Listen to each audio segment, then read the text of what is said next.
VLSos here. This is a video lesson for geometry on probability models.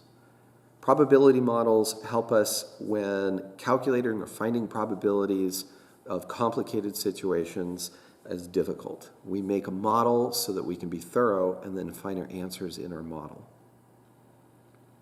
The probability of a simple event or a single event is given as notation P of E. This is function notation where P stands for the probability, and inside the parentheses, E stands for the event that you're looking as the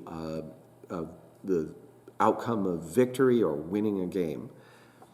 The probability of an event happening is equal to a ratio or a fraction where the numerator is the number of events. That would be the number of ways that whatever you're doing, whatever activity is involved, like the flipping a coin or a drawing of a card or a spin on a spinner, the number of outcomes that match the event that you're looking for, whatever that may be. It might be drawing an ace from a deck of cards. So the number of events in that case is how many aces you can draw out of the deck of cards. That would be 4 in this case. You divide by the number of possible outcomes. Whether it matches the event you're looking for or not, the denominator is all of the possible ways that you could get a result. If it was drawing a card from a deck, the number of possible outcomes is 52. There are 52 cards in a deck. That is a simple single event probability calculation. But what we need the models for is more complicated situations. And more complicated situations come from multiple events. In general, the probability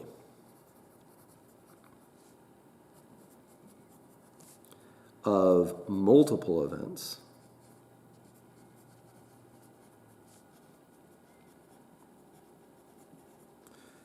is the probability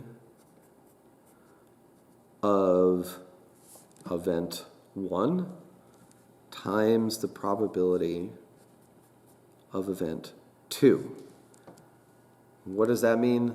Well, imagine that we have 2 different activities, and so we have 2 different events that we are focused on or considering. We could be flipping a coin and drawing a card from a deck. In this case, what would be the probability of flipping heads and drawing an ace from a deck of cards? We would have to calculate the probability of flipping a heads independently and the probability of drawing an ace from a deck of cards, and then we multiply those 2 probabilities for the probability of both of those things happening at the same time. Let's work with a concrete example. And we'll make an area model and a tree diagram based on this example, as well as a systematic list. Let's imagine that we are doing 2 activities. We're flipping a coin, and we could either get heads or tails on a flip. And at the same time, we're making a grab from a bag of shapes. And our bag of shapes is going to be represented by a circle. It's a set of shapes, and in that bag are 2 triangles, a circle, and 3 squares.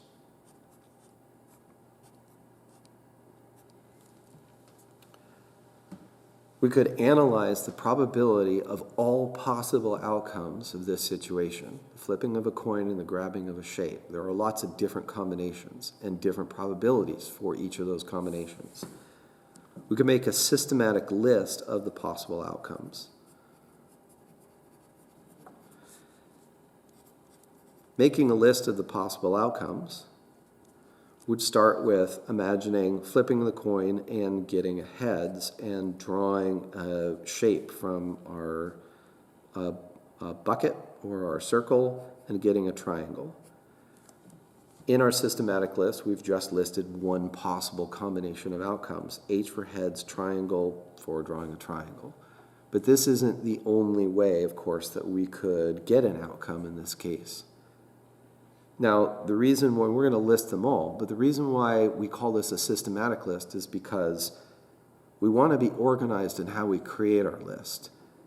We have a simple example here. There's only 2 ways that a coin can be flipped, and there's only 3 shapes here. So our list is going to be short. But sometimes the list of possible outcomes is very long. And it's very easy when you're trying to list every single possible combination that you can lose track of the ones you've already listed and maybe list the same thing twice, and gets really confusing. So we want to be systematic about making our list. And the way to do that is to usually, when you have more than one thing, stick with the same first choice, in this case heads, and list all of the possibilities of the other one and don't change your first choice. So we got heads in a triangle, heads in a square, and heads and a circle. That's all the possible ways to start with heads. And I'm not going to change the heads to a tails until I'm sure that I've got them all. And I'm going to make a second column for my tails. So I can flip a tails and get a triangle, and a tails and a square, and a tails and a circle. And notice that when I went through all of the tails, I kept the order of the shapes. It's just a simple way to be systematic in making your list. You want some kind of systematic approach because it can get crazy to remember or organize if you've got them all and you've only got one combination once each time. Now, this isn't going to help us with probability.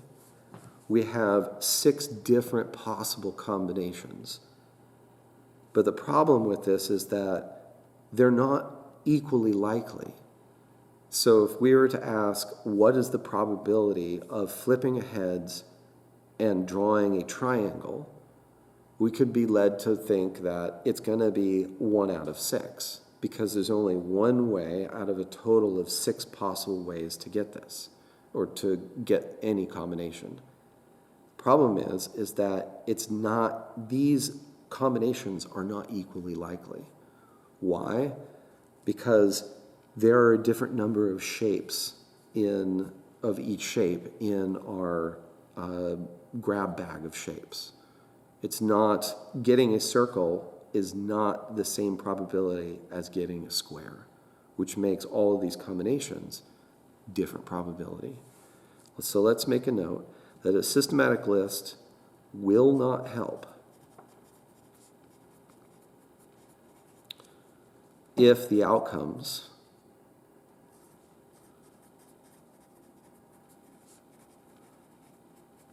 are not equally likely.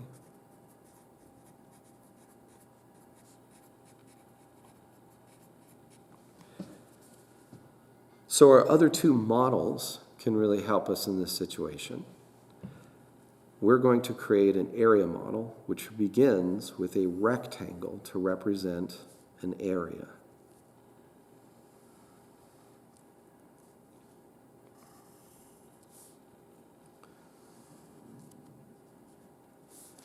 This rectangle and the area inside of it is going to represent all the possible outcomes and the probability. On the sides, we have 2 events. We're going to label the sides of the area model, one with the activity of grabbing something from our bag or our circle of shapes, and the other side, the flipping of the coin. So we've labeled our sides with each of 2 activities. The next thing I'm going to do with the sides of the area model is that I'm going to put the outcomes of that activity, heads and tails. The 2 ways to flip a coin have been listed on the side. The 3 ways to get a shape will be listed on the grab side. I can get a square, I can get a triangle, and I can get a circle. The next thing to do is to label the individual probability of each of these outcomes. In other words, flipping a heads is by itself a 1/2 probability. Flipping a tails on a coin is a 1/2 probability. So I'm putting that probability right next to the outcome. A little more complicated in grabbing from the bag is there are 3 squares out of a total of 6 shapes. So the simple probability of the single event of getting a square is 3 out of 6. And that reduces to 1/2. So I'm using the single event calculation for each of these individual events. The probability of drawing a triangle is the number of triangles divided by the number of possible shapes. The number of triangles is 2, and the number of possible shapes is 6, so the probability of drawing a triangle is 2 out of 6, and that reduces to 1/3. The probability of drawing a circle out of our bag-shaped circle is that 1 circle out of a total of 6 shapes. Individual probability written there. Now that I have my sides of my area model well labeled with the individual probabilities, I'm going to divide up the space in between. The flipping of the coin has an equal probability for heads and tails. So I'm going to draw a line that divides up that area into 2 equal rows to show visually there's an equal chance of getting a heads and a tails. But on this side here, I have a 1/2 probability of drawing a square. So I'm going to divide this side and give the drawing of square half of that distance. And the circle is 1/6. So I'm going to draw a line to represent only 1/6 of this. And the triangle is going to be 1/3, or approximately 1/3 of this entire length. So I've divided the area proportionally. The size of these individual regions represent the relative size compared to the entire probability.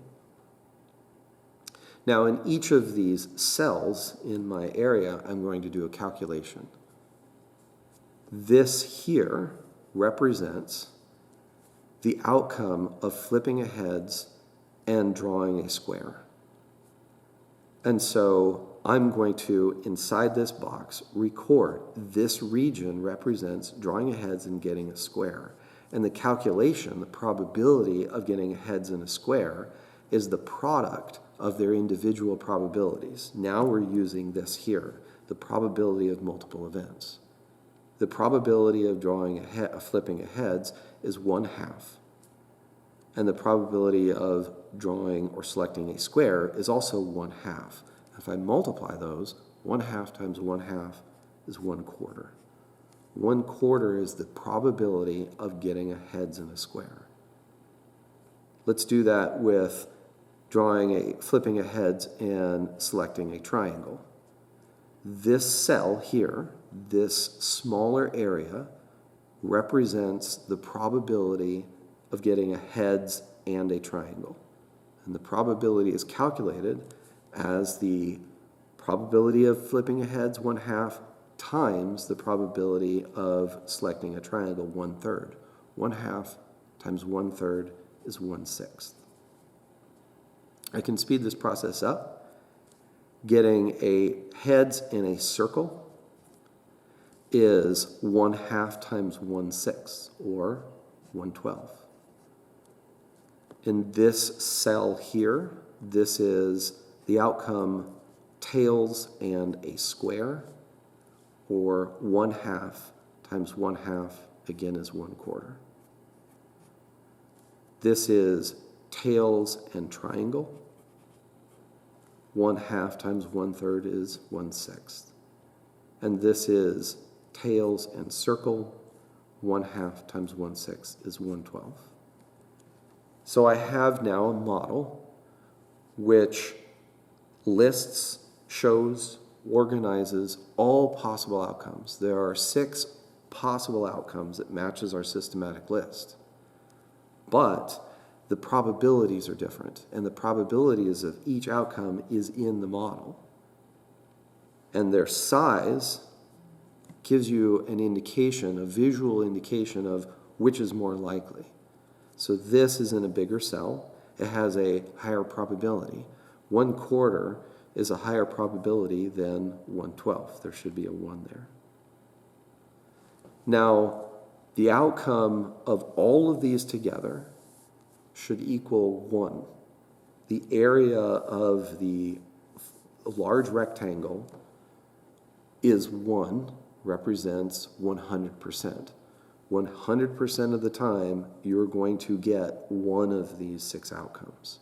So to check the math, you could add up the individual probabilities of all of these, and it should equal 1. So you can check to see if all of your calculations are correct. 1/4 and 1/4 is a half. 1/6 and a 6 is 2/6 or a third. And 1/12 and 1/12 is 2/12 or a sixth. A little bit of fraction math, but it is indeed the case, and maybe you need to trust me that 1/2 and a third and 1/6 is equal to 1, so our math is correct. That's an area model. We can represent the same information, the same combinations, and the same probability calculations in a different way with a tree diagram. A tree diagram starts with a node. And this node represents the beginning of a decision. And we're going to have branches to represent the possibilities from that first decision or the first event. This node is going to represent the flipping of a coin. And there are 2 ways that the coin can be flipped. So we have 2 branches that come from this first node, this first decision. We can go in the direction of heads or we can go in the direction of tails. We also need to include the probabilities of each, 1/2 heads and 1/2 tails. Now, at the end of these branches, we have a second event to account for, the selecting of a shape from the bag. And that, at this second node, has 3 possibilities.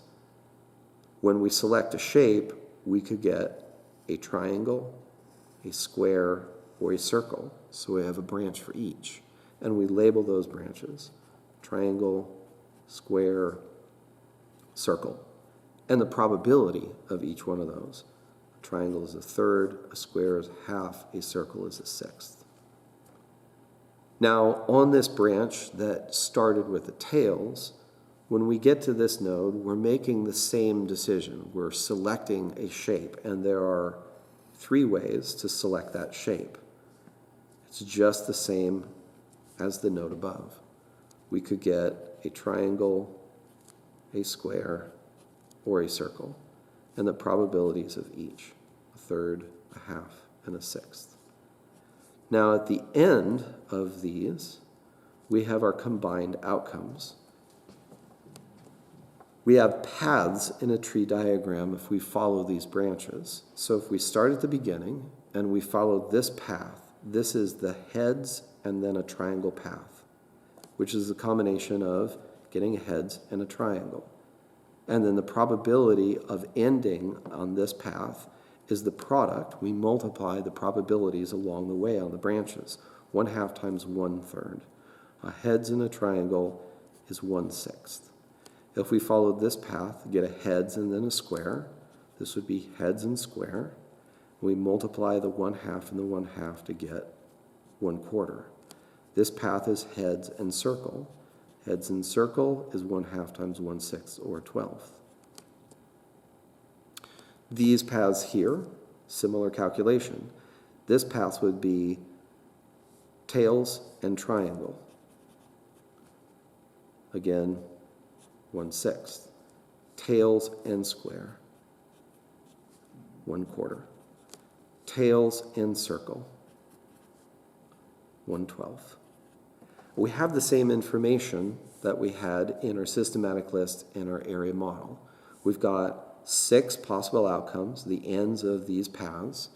We've listed them and the probabilities of each outcome, which is different for each one.